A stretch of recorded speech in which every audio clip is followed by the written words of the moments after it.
And syempre, I love you. Sana all! Wala na. Million views ito. Grabe na to. Ayan, si Carla naman, ano? Carla naman. Thank you kasi nirespeto mo yung desisyon ko na hindi na muna natin ipaalam sa kanila. Siyempre kasi natatakot ako sa sasabihin ng ibang tao. Siyempre kilala mo naman ako, di ba? Kagaya ng sabi mo, nandito lang din ako, siyempre, susuportahan kita sa pag-vlog mo, sa pag-scout mo.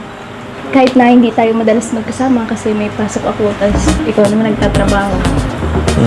At siyempre, mahal din kita.